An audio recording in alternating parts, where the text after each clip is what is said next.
What's going on, Bulls fans? Welcome to another episode of Chicago Bulls Central, your number one spot for everything Chicago Bulls related. On today's episode, we're talking about comments coming from Dalen Terry's father, Al Terry, about what type of player Dalen Terry is. We'll also be going over updates on Lonzo Ball coming from K.C. Johnson this time, the Bulls' next Summer League game, and we'll be diving heavily into some of the comments that Al Silver made in this presser after the NBA Board of Governors meeting. We'll get to all that and more on today's Chicago Bulls Central.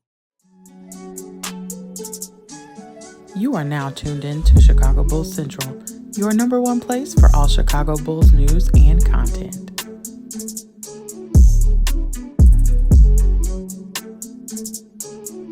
All right, Bulls fans. So we got it. Listen, Dalen Terry's father was interviewed by Josh Friedman, and he just said this, that Dalen Terry's always been a gym rat. He's been in the gym daily since he was almost 3 years old. He's always been a gym rat. He also says he's a fierce competitor and he cares about winning. And those are things that we've already seen, right? We've seen that. We've seen he cares about winning. We've seen the fact that he's a competitor, even hearing, how he was talking crap to Patrick Williams. We've seen it in the games, his post game, him even throwing some little shots at Sam Smith when Sam Smith asked a weird question. The passion about Dalen Terry is not one to be questioned. Now, the biggest question is how that's going to translate to being on the court, how that's going to translate to him getting on the court early in his rookie season. If he does, the intensity he plays with, things like that.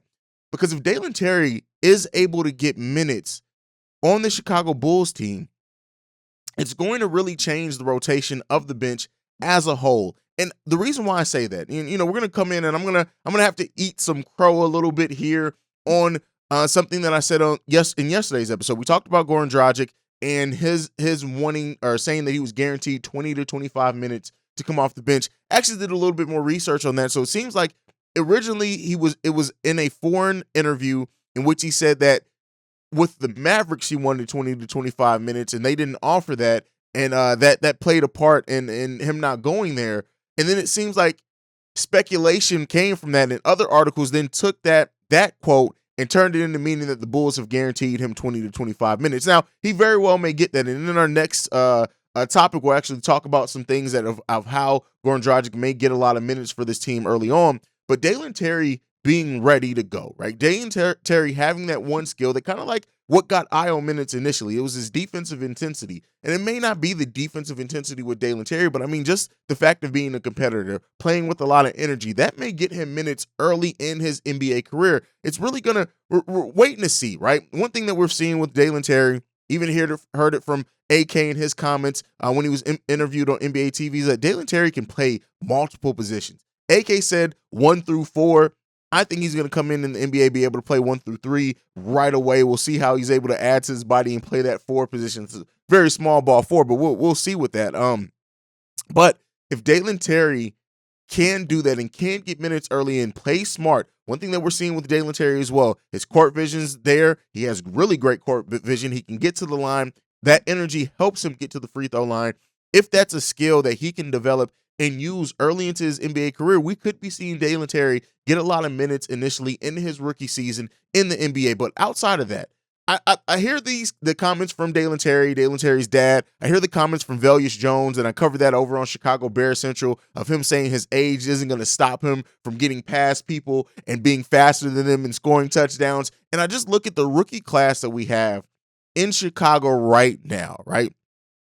Rebecca Gardner over in the Chicago Sky. I know a lot of people don't watch WNBA basketball. You should, because it's a great product. But nonetheless, we have a rookie class now here in Chicago that just has an edge, right? And that's what we like in our Chicago players. And Dalen Terry has that edge. He has that Chicago edge. And I can't wait to see how it develops. And while I know a lot of Bulls fans are still upset that the Bulls drafted him and didn't go with another prospect, one thing I haven't talked about here yet is EJ Liddell tearing his ACL. And, some Bulls fans have said now, well, thank God we didn't draft him. We'll tear the ACL. You never know when that's going to happen. You can't bet on that. But with that being said, there was even some people in the comments like, oh, well, you can't be happy with the Dalen Terry. So, no, Dalen Terry brings a lot. And like I said before, yeah, EJ Liddell seemed like he's going to be more ready to go right now. But when you draft, it's not just about right now. And I do see the potential in Dalen Terry as he's at what he can grow into. I don't think he's ever going to have that star potential, but I look at Dalen Terry as a player that could very well develop into somebody who you just look at and you enjoy having on your team. They just do everything and fill the stat sheet and just do the correct things. And if Dalen Terry does grow into that role, grows into that glue guy type role, the sky's the limit really for him. But let me know down below. I'm going to ask you guys this, right?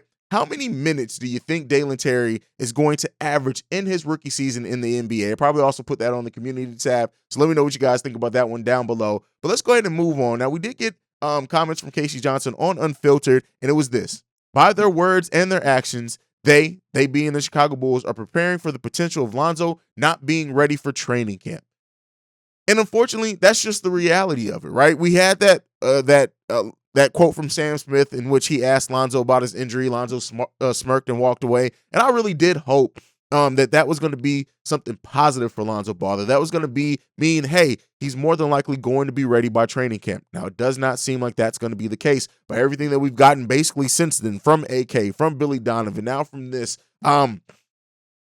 It just doesn't seem like Lonzo Ball is going to be ready to go. Now, what does that actually mean for the team, right? I said it before, this team is built to sustain an injury to one of the guards, right? And by that, I don't mean that nobody's going to come in and do exactly what Lonzo Ball does for the keyboard warriors and Keith, who's about to get to typing. But having Ayo Dosunmu, having Alex Caruso, having Dalen Terry who can play some point, having Goran Dragic there, this team is, and considering the fact that DeMar does a lot of the ball handling as well, this team is ready to sustain Lonzo Ball maybe not being ready by training camp. Now, for the Bulls to be the best that they can be, right? Yes, we do need Lonzo, and we want Lonzo Ball to be healthy as can be. But the Bulls would be crazy not to be preparing for it and not to be prepared for just if an injury does happen. Now, there's been some talk about, Lonzo Ball and his durability and if the Bulls should move on from him. Again, this is from fans. This is not from anything that's been like reported or talked about in any big outlets or anything like that. And the thing is that, looking at Lonzo Ball, his durability there, like I said it before, shortened seasons, he played almost 90% of the games available in the previous two shortened seasons. And then this season, we know he played 35 games for the Chicago Bulls. At the end of the day, what I think is that if they got to listen to your doctors, right? This bone bruise thing is the most concerning thing. The fact that this thing has not healed yet. And we'll see what his what's going on, the prognosis with the actual meniscus tear and everything. But it raises some serious concern that, like I said, we're dealing with this so far after what the original timeline was to be. And this happened last time Lonzo Ball had an issue with his knee. Like, he ended up missing almost the whole season. So, like, is it concerning? Yes. Is the long-term concerns for it valid in a lot of ways? Absolutely, right? But luckily, we do have Ayo Dosunmu there, who seems like he's ready to take a leap and he's working and things like that. We have Alex Caruso, we have Goran Dragic, and I want Lonzo Ball to be healthy. He was everything that we wanted him to be and that was advertised to be when he was on the court for the Chicago Bulls. He just needs to actually be on the damn court, right? So prayers out to Lonzo and his recovery. Health is the key thing here for all the Chicago Bulls. We want health over anything else.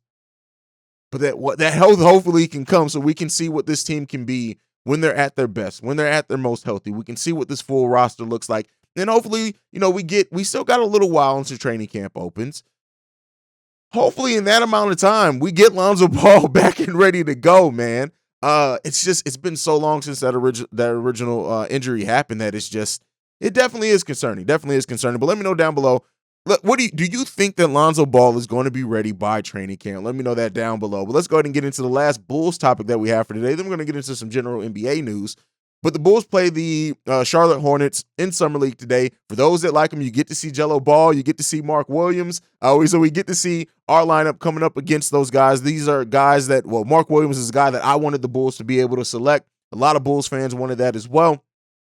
Didn't happen. But we'll get to see Mark Williams today. Jello Ball, you guys know. And watch, this would be the game because of how everybody knows I feel about Jello Ball and him he's not going to be in the NBA anytime soon. This is going to be the game where Jello goes off for like 40 points in Summer League. Just watch. It's going to be something crazy like that. But with that being said, I will have a live post-game show for the game tonight. So be on the lookout for that live post-game show for the Bulls versus Hornets. It's been a while since I've done a live post-game show. I tried to do one for one Summer League game. It just didn't work out, so we will be live. And the reason why we're able to, because you guys know, on Thursdays, we do our off-season live stream, so it just all worked out. We'll be live tonight.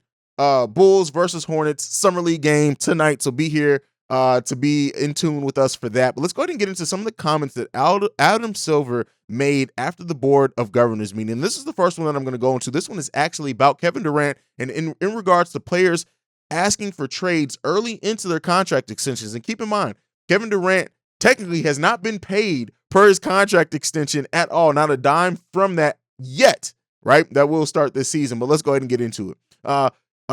Direct quote from Adam Silver here. Look, this needs to be a two-way street. The commissioner said, signaling as in past that he expects the issue to come up in talks for the next collective bargaining agreement. Teams provide enormous security and guarantees to players, and the expectation is that in return, they will meet their end of the bargain.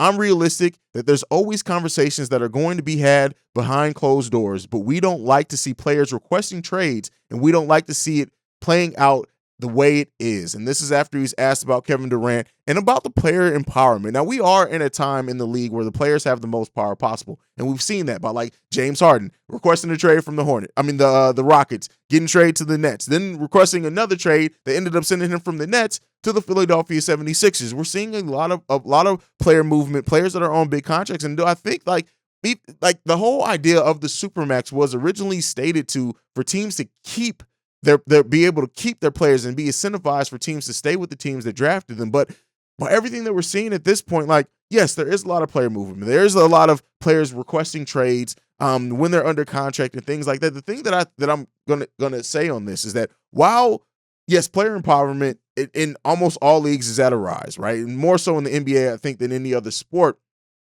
But with that being said, I don't think you can really put that genie back in the bottle, right?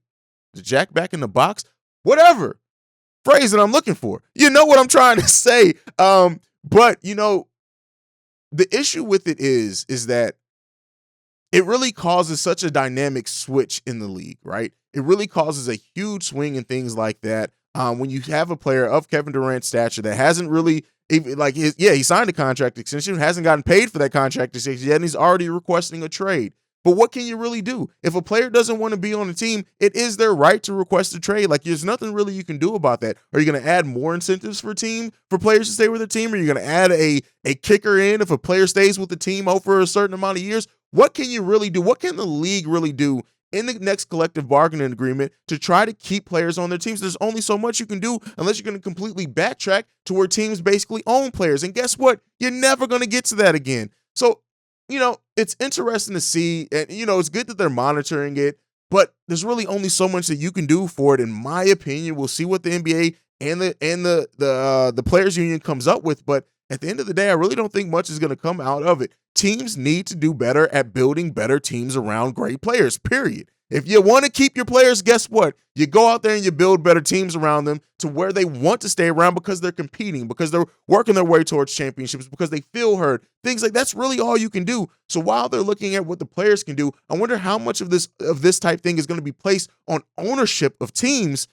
to actually be incentivized. Hey, you got a good player. Guess what?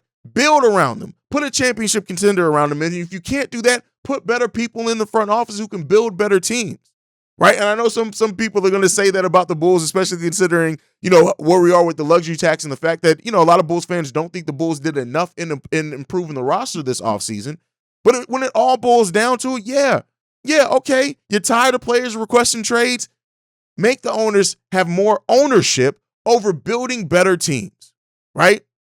Yeah, and not everything's going to stick. Not every superstar is going to be able to have a championship team around them. Yeah, it's unrealistic to think that, especially when you're looking at the league to maybe add more teams to the league here in the next couple of years. It's going to spread out even more stars over more teams. But at the end of the day, if you want your team, you want your players to be incentivized to not request trades. You want your players to be incentivized not to leave their teams. Guess what? Ownerships, GMs, front offices have to do a better job at building around players when you have a great player. Now, one could be said that, hey, the Nets tried, right? The Nets tried. The Kyrie thing went left. James Harden thing went left. Yeah, okay. And that's granted. This is a different type situation. I'm just talking overall right now. But let me know down below, what do you guys think on that? What do you think about players requesting trades early into their contracts when they do sign extensions? And if you think the league can do anything about that to kind of stave that off. But let's get into some of the other things that Adam Silver said. So he did mention how the league surpassed $10 billion in revenue in just this past season. That is a record for the league. And this is another quote from Adam Silver. It's quite remarkable from where we came in only 2.5 years ago, when the future of the industry was in question, in part because of the pandemic. Every 2022 playoff game the commissioner added was a sellout. Yeah, listen, the league continues to grow. The league continues to grow, and it's amazing to see the growth that the league has had. And when you look at them adding things like now making the play-in tournament a permanent thing in the NBA, looking to add an in-season tournament type things like that, you're going to get even more revenue if you do things like that. And it's great to see, right? It's amazing to see. Don't get me wrong. It's great to see that the league is get like $10 billion in revenue. That's huge. That's not anything to shake your head at. And, that creates jobs for other people. We always look at just the players, right? I think it was like 11, I can't remember. Maybe it was $1.5 billion. Billions of dollars handed out in just the offseason this year, right? But what does that do for creating jobs, right? Well, how's the league creating jobs in their stadiums, in their offices, things like that? It's a lot of revenue, a lot of jobs being created by the NBA and sports in general, and it's good to see the league is super healthy and doing their thing, and it's continually looking to expand the game, right? It's just a great thing to see when you look at the things like what I'm able to do here, what Pat is able to do at the Windy City Breeze, what the Cognac Boys are able to do over at the Shy Bulls podcast with them, and just when the league grows and the awareness of the league grows and the fan base of the league is continually growing, you see, and it creates more outlets now. Even though I'm not employed by any stretch of the imagination by the NBA, between what I do here, what I do at Locked On Bulls, I am generating income because of the fan base of the NBA and this team that I love in the Chicago Bulls, right? So it's a great thing to see the health of the league become what it's becoming and be where it is right now. And I love seeing that. And it's just how they're going to continue to evolve the game in ways that make sense, in ways that doesn't just feel like cash grabs and money grabs. And that's one of the issues that I do have with the in-season tournament. To me, it's just a lot of questions left in that, in my opinion, right? And how you're going to incentivize the team, how you're going to incentivize fans to enjoy it. Somebody did mention, and I wish I did quote it, I apologize, but saying like, oh, well, you want to keep the big name teams out of the tournament. No, you don't. Because if you keep the big name teams out of the play-in tournament, guess what? Fans ain't going to tune in for that to just see a tournament of the bottom ring of teams. So you have to balance it out. And as they continue to grow the game, as they continue to do those type of things, it's going to be really interesting to see what they do. But let's go ahead. Before we get into that, I said we're going around the NBA. We're going to go into, I want to talk about some of the players that do not have deals as of right now. We still don't know what's going on with Deandre Ayton. The fact that Deandre Ayton, the sign and trade, is still out there that we don't know. I know a lot of Bulls fans are wondering, can the Bulls do a sign and trade for Deandre Ayton? And I've kind of already talked about this in the video where I broke down the cap. I'm going to do it a little bit again here. So could the Bulls match salary? Yes. Do they have the assets, the draft capital that the Phoenix Suns may need? No. And then even then, keep in mind, because it's a sign and trade for a restricted free agent, if DeAndre Ayton were to sign a $30 million contract, only $15 million of that would apply towards matching salaries in the trade. So right there, Vooch, $22 million contract, only $15 million in this theoretical situation would count of DeAndre Ayton towards that. So then the Suns would have to throw in more players. And then how does that work out? What else did the Bulls have to throw in? It's not going to happen. It's just not going to happen. But the fact that he's still out there, unsigned, the fact that the Phoenix Suns haven't signed him, I feel like they've dropped the ball on that. And this is the type of thing, like when we talk about player empowerment, yeah, the players are empowered once you get to actual free agency, but you have a player like DeAndre Ayton who's not a horrible player. And I hate how like we start breaking down players, right? Because how they fit on. Yeah, he's not the best defensive player at all. Did he have some issues that hurt the Phoenix Suns? Absolutely. Every player has those. But the fact that you have a player of DeAndre Ayton's stature and what he can produce, just sitting out there, not really able to do anything, right? Yeah, his agent could go out there and try to find him a deal, but then are the Phoenix Suns going to match it? And at this point, a lot of teams may not even be trying to offer DeAndre Ayton an offer sheet because, yeah, the Phoenix Suns are probably going to do it, try to force a trade later. Like, what happens? big questions there surrounding DeAndre Ayton. I really did think this ship would fall for him right now, maybe because of the Kevin Durant things and requesting the trade has also affected DeAndre Ayton. Some people even saying, is DeAndre Ayton's market dropping? I don't think so. I think it's just his unique situation of being in a position where he's a restricted free agent. If you were to work out a sign and trade, only half that salary, half of the base salary counts towards that trade, and it just makes it more difficult to move him if you do want to do a sign and trade. It's going to be really interesting to see how Phoenix continues to do this as we're 3 weeks now into free agency. DeAndre Ayton ship is not falling. Colin Sexton as well as another player that I expected, even though, he has the injury to deal with, to get a deal by now. The fact that he hasn't, it's kind of shocking to me a little bit as well. Like, Colin Sexton is not a horrible player by any stretch of the imagination. And the fact that even the Cleveland Cavaliers didn't go ahead and negotiate with his agent and say, hey, listen, maybe we put some incentives in this deal. You don't get quite the deal that you wanted. Let's do a shorter deal. Let's do a 2-1, right? Something like that. It's crazy how there are players that are still quality players out there that just haven't gotten deals so far in free agency, and they'll come, right? It's not a question of if it's going to come by training camp. It's definitely going to come. It may come in the next couple of days, but hey, let me know down below. What do you guys think is going to be the final destinations for both Colin Sexton and DeAndre Ayton? And, some Bulls fans have even said maybe the Bulls should take a look at Colin Sexton. They don't have cap space to sign him. But let me know what you guys think about that one down below. But that is it for today's episode of Chicago Bulls Central. I appreciate you guys so much for tuning in and making this show and this platform what it is. If you want to follow me personally, you can do so at CEO Haize. That's CEO Haize.